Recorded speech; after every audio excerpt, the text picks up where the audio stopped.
Narakwiringiye ni indirimbo yaje nko muri 2020 irangira 2021 iza ari chorus bwa mbere ko kundi nk'umuririmbyi ayizi ariko ndi recording akana ariko kukanya ntitukarangiza kubera ibindi bintu birimo umunsi umwe nza kwibuka ntago aribwo nari nkibyibuka ahubwo nasaga nk'umuntu nyine utakibitekerezaho cyane ubuhamya nuko Imana yankijije ndi umwana en fait ni mama wari wizanye inkuru turi kuganira n'abashyitsi nza kubyibuka ukuntu nari mfite ikintu urabona hari ukuntu abantu barwaye utuntu mu mutwe apana biba bintu mbere bagize ngo nitwa tuntu bita niba ari ibifaranga ariko ntabwo byari ushini ibifaranga babyita uburyo butandukanye twa tuntu kimeze nyine nk'ifaranga ariko nge siko byari bimeze babanje kugira ngo nibyo none basanga ahubwo ni nagaheri kagiye kazamuka kabiki ibyimba kinini noneho kugeza aho bamvuza ahantu hose biranga kwa muganga biranga bagenda mu binyarwanda shira ya miti biranga bazana abakozi b'Imana gusenga mva mu mayiri Katolike agera aho noneho avuga ati reka nzane none n'abarokore biranga noneho umunsi umwe urabona hari ukuntu bajyaga abantu bakora ibiterane bakerekana filime za Yesu noneho tukunda kureba amafilime nyine turi abana imyaka 6 nza kurota noneho ya filime Yesu ngaba arimo to be honest nge nabibonye nka muntu uri muri filime usinzire ubwo ufite imyaka hari yo 6 yawe marenge gutangira mu mbere noneho ndota ngo abantu bari kumukurikira Yesu dukize noneho nkabona ntago arimo kubasubiza ahubwo ari kuzansangana nari mpagaze ku giti kinini ndavuga si umuntu abantu samuhamagara ari kuzana akandeba ikintu aje gukora angezeho amfata ngo mu mutwe arambwira urashaka iki shaka umukorera iki ndamubwira ndashaka ko unyiza kintu cyo mu mutwe urumva ububabare nari mfite nk'umwana nta kindi kinanye nagize numva ni burden ikomeye kuri nge kuko narababaraga kandi umva kuri iyo myaka byonyine 5 6 kuba n'ukibyibuka igomba kuba ari ikintu cyari heavy on you cyari gikomeye cyane ariko kugeza naho no mu nzozi mvuga ngo nkizi iki ngiki ni ikintu cyari gikomeye yego nk'umwana nta zindi projet uba ufite wasaba ariko nicyo kintu cyabangutse ndamubwira nyine ndashaka kunyiza kintu ibyimba cyo mu mutwe atambwira ngo nubyuka mu gitondo ushyiremo ibitaka mu mutwe oninde ni Yesu aravuga ngo kiri ibitaka mu mutwe mu gisebe nawe nyumviye kimeze gutya naje mu gitondo nicura nko masa 11 gutyo ndabyibuka naraje mama tabivuze noneho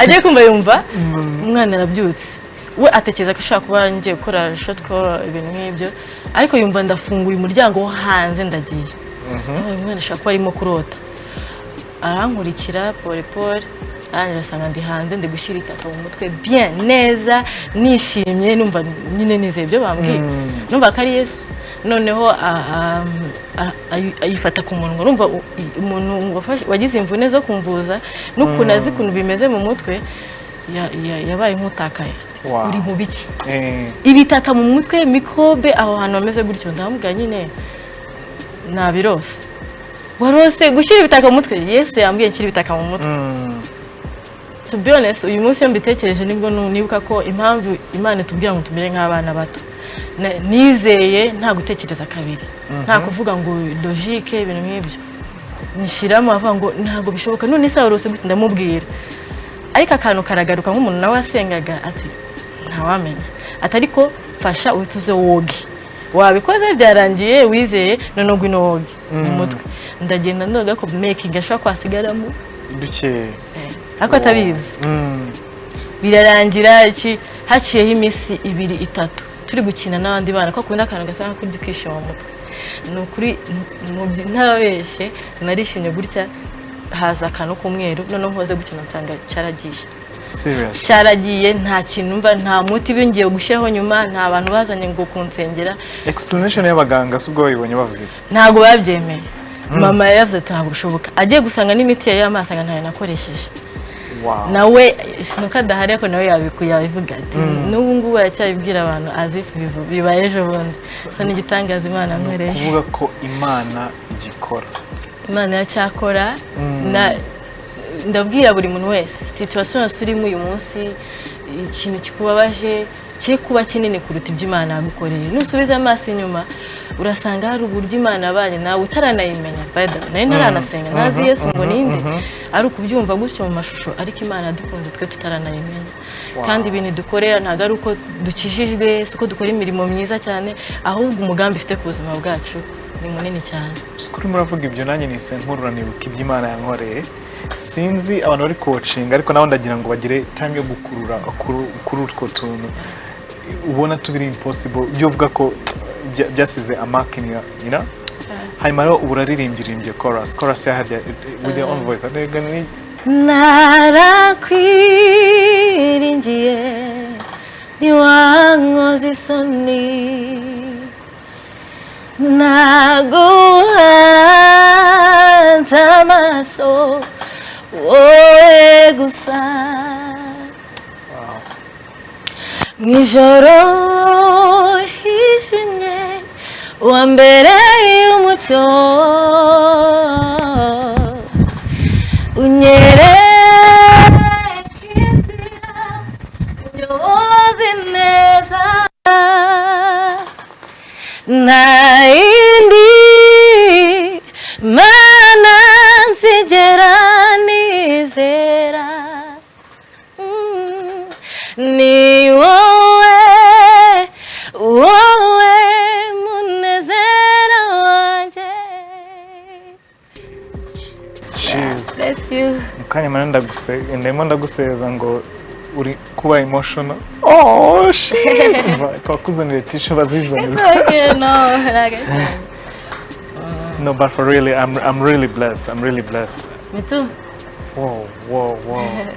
Naindi mana nzigera nizera ni wowe unezero wanjye uri inshuti imwe yo kwizerwa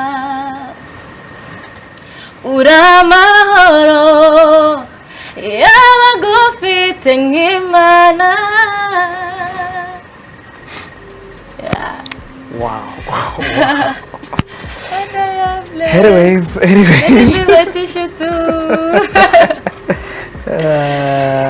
Okay, katikomereze kansomera no message nkazingaye ngo hi bwira Grace uti courage. Thank you so much. Yeah. Undi ati mwiriwe neza nkunda ikiganiro cyanyu Imana igibaha umugisha mwinshi urakoze cyane nawe Imana iguhe umugisha. Undi nawe ati wiriwe neza waduhaye indirimbo yitwa Mana si rimwe kandi si kabiri nabonye neza yawe. Hey, this song is relevant. Iranavuga n'aya magambo pete. Yeah. Mana no kuri pe.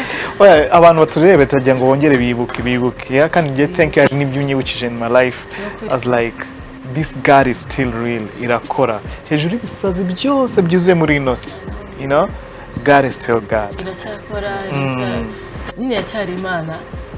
Iyo ibihe birahinduka cyatuba ngo seasons change zigahinduka n'abantu ariko Imana ntabwo yihinduka. Ibintu yahoze kera n'ubu ni kuri nakizahora. So niba uri guca mu bintu bikomeye bako yakwibagira. Hari umuntu agera ahantu akumva ati none wundi ajyayo. Ariko Imana iri kumwe nayo ngo abandi baragenda bakagusiga niyo umuntu avuye mu biro karenza agataka ariko niwe nshuti yonyine iguherekeza no mu mva. Bonero no gukomeza. Many people have lost their people. I know a pastor friend of mine had lost his wife. Yesterday twarebaga mu ngira ngo ni yago abantu yafashije. The wife passed away of one of the people yafashaga. N'abandi bari guca mu bintu bikomeye bitandukanye.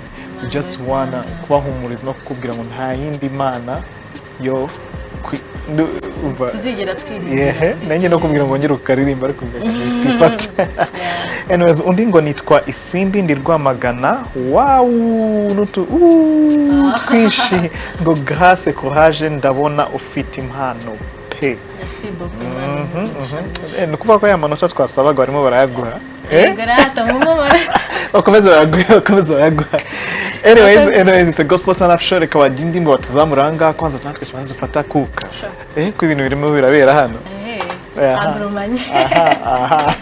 The gospel turn up show muri kumwe nanje Eddie Micho hamwe na Grace in the house. N'indirimbo yenshasha yitwa ndakwiringiye. Bana ugende ukore like, subscribe, share. Ariko ngo ndashaka kubakora share. Ndashaka buri muntu uri kurebana sharing indirimbo ko ari indirimbo iri mu buzima. Sibyo sindi kuvuga because you're my friend, because you're here. Indirimbo ziri mu buzima zikwiye kuba supported. Sibyo. So right now ni nyinshi zihari ziba zasohotse. I need you to just go and support her music. Burya bwose bushoboka, yeah? Anyways, reka tuzamira indirimbo nyuma twikomereza twigira hejuru cyane. It's a gospel turn up show. What do we do as always? We turn up.